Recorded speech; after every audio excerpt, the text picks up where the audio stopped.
everyone, welcome back to Cowabunga Corner. In this episode, I am talking about the toys of Ninja Turtles: The Next Mutation. So yes, there is the Venus de Milo toy right here hiding behind Donnie. I do love the Next Mutation toys. I like the fact that the skin of the turtles is rubber instead of plastic. Most of the toys, unless you got the deluxe camouflage turtles, where their arms and legs are actually plastic as well. So, but I prefer the rubber feel to the skin and then the hard plastic shell. But to each their own, right? Now, they did a great job at giving us most of the characters as toys. We got our hands on Bone Steel, we got Silver, we even got Dragon Lord. But there was some characters like, yeah, we got some rank, but I would have loved to have had a toy of Wick. Dragon Lord should have came with Wick. Because Wick is the little short miniature character that would be traveling with him. So he should have had a Wick toy. So sad. Wick would have been awesome as an action figure. He belonged in the set. But we got all the turtles, all 5 of them. We got Splinter, and we got a lot of the villains. Not all, but a lot. And they had a lot more planned. We never got a layer for this, but we did get the Hummer. We never got a lot of the things that I would have liked to have seen. Dragon Lord's lair as a toy set would have been awesome. A nice little open up with this chair up at the front and on the 2 sides being the racks where the dragons trained and their beds up above. That would have been so cool to have. Dr. Queez in his lab would have been fantastic to have. But let's talk about Dr. Queez a little bit there. Dr. Queez was a toy that was made. He was actually made. You could see the picture of Dr. Queez on the back of the packages with the other toys that came out. But Dr. Queez never actually came out. I wanted that toy. If anyone knows anything about me, Dr. Queez is my favorite villain in all of Ninja Turtles: The Next Mutation. I searched store after store after store as the Next Mutation toy lines were coming out. Where's Dr. Queez? It never officially came to stores. It was pulled. I want him. I still want him. If someone can actually find a Dr. Queez, let me know. That's the one I want.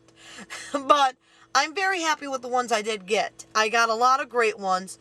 And I've actually had these on display a lot in my room because people don't know who Venus is half the time. So they'll walk by and see this female turtle standing with the 4 turtles and go, hey, what's up with this? And I get to tell the story of the Next Mutation. And maybe even pull out the DVDs and actually show people. Ooh. I was not a kid when the Next Mutation was coming out so much. It was 1997. I was turning 19 years old. I went to the set. I actually got to meet the actors and stuff, as we know inside the earlier things. So when the Next Mutation came out, I didn't have anyone to play toys with. So while I have got my hands on the toys, these are never actually been out in the yard and played with or anything. They normally stay on shelves and will be posed every now and then for photos. Some of the toys, like the deluxe toys that I have over here, are not my original ones. Those are in package put away. These ones are ones that I actually picked up from yard sales for like 25-50 cents a piece. So, Next Mutation toys, they're fun, but I can't say I got the experience that I did with the original cartoon, where I was outside playing with all the other kids. This was more of an inside display piece thing, and I really enjoyed them. The most interesting story I have about any of these toys right here lands on Bone Steel. In 2004, I went to Canada Fan Expo, and one of the anime guests at the convention that year was Mr. Scott McNeil, Bone Steel himself. He's best known for a lot of anime voices he does, but he did a live role. He's the voice and actor for Bone Steel, and I wanted his autograph. So this was my first chance getting to meet him, but when I got there, he was never at his table signing autographs. They're like, oh, you missed him, or oh, he's not around right now. So I had to find his panel time. So I go in there, I sit down in his panel, and he gets up there and he's listing off the characters he plays, and I held up this toy as soon as he mentioned Bone Steel. And yes, he actually mentioned it. And he goes, come up here with that. So he waved me up to the front of this huge overcrowded panel. I was all the way near the back. He waves me up there. I come up and I hand him the toy, and he tells the story that Playmates came to him saying, we want to make this toy. And he says, well, you guys can make it if I get paid. I need to be paid for using my appearance. But it didn't happen. He didn't think the toy was released because they never came to him after that.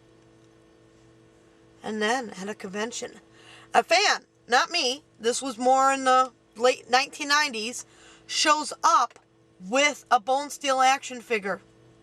That was his first time seeing it. Ever.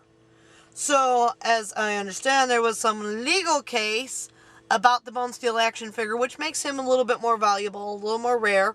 I am not sure how or what happened with that case. I've never really looked into it too much, but I do know that there was a case because this toy was not officially given permission to be made. But I still have it, and I'm happy to have it. Bone Steel was an awesome character. It's like disappointing that, you know, we don't have Dr. Queeze. I'm wondering if it was the same type of case to where they made the toy, but they didn't have Simon Webb's permission to actually release it. If that's the case, I guess I understand, but I still want the toy. And I'm sure a lot of other fans of the series can agree.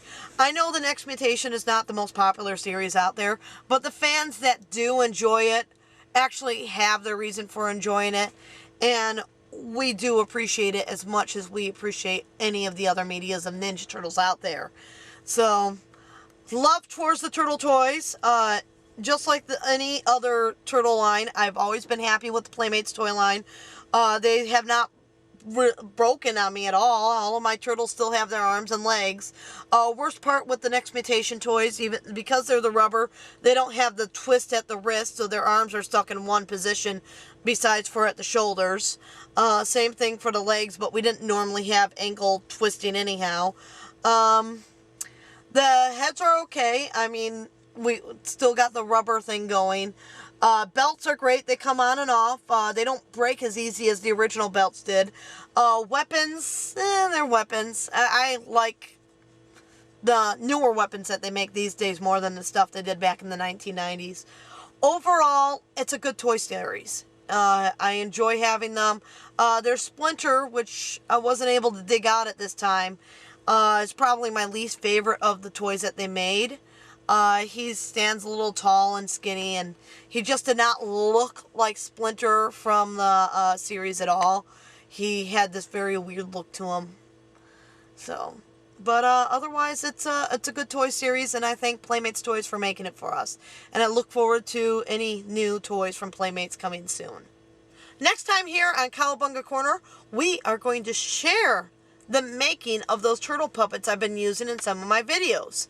So, if you're curious on how to make your own turtle puppet or just to see how we did it, coming up soon, not only will we be talking about it and sharing it on video, but we will have the making of both of the puppets that was filmed while we were making them. And I'll be able to share this with everyone. Thank you for watching Cowabunga Corner.